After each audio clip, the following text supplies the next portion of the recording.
అంతా సిద్ధం. రాష్ట్రం ఎదురుచూపు. కోటపై ఎగరనున్న టీవీకే జెండా. తమిళనాడు గడ్డపై అడుగు పెట్టబోతున్న దళపతి. విజయ్ నేతృత్వంలోని టీవీకే అతిపెద్ద పార్టీగా వచ్చినప్పటికీ స్పష్టమైన మెజార్టీకి కొంచెం దూరంలో ఆగిపోయింది. ఇలాంటి సమయంలో గవర్నర్లు సాధారణంగా 2 రకాలుగా వ్యవహరించవచ్చు. 1. అతిపెద్ద పార్టీని పిలిచి ప్రభుత్వం ఏర్పాటు చేయమని చెప్పటం. 2. ముందే మద్దతు లేఖలన్నీ సమర్పించాలని కోరుకోవడం. తమిళనాడు గవర్నర్ రాజేంద్ర విశ్వనాథ్ అర్లేకర్ గారు బీజేపీ నేపథ్యం ఉన్న నేత కావడంతో ఆయన నిర్ణయాలపై సహజంగానే ప్రతిపక్షాలకు అనుమానాలు ఉంటాయి. గవర్నర్ రాజేంద్ర ముందే మద్దతు లేఖలన్నీ సమర్పించాలని కోరడం వెనుక బీజేపీ పార్టీ విజయ్కు మద్దతు ఇవ్వకుండా కేంద్రం నుంచి ఒత్తిడి ఉందనేది ప్రధాన ఆరోపణ.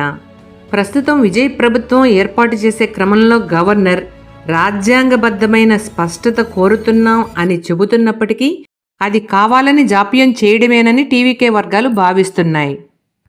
విజయ్ తన పార్టీ విధానాల్లో సెక్యులర్ సోషల్ జస్టిస్, మతాతీత సామాజిక న్యాయం గురించి ఎక్కువగా మాట్లాడారు.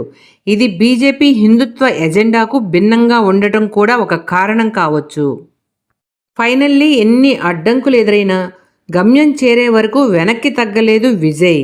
కూటమి మద్దతుతో, ప్రజాబలంతో ముఖ్యమంత్రి పీఠాన్ని అధిరోహించబోతున్నారు దళపతి.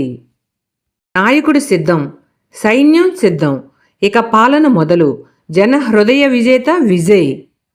విజయ్ అనే నేను అనే పిలుపు కోసం ఎదురు చూద్దామా? దిస్ ఈజ్ వాయిస్ ఆఫ్ పద్దు. మరిన్ని విషయాలతో మళ్ళీ కలుద్దాం. బాయ్.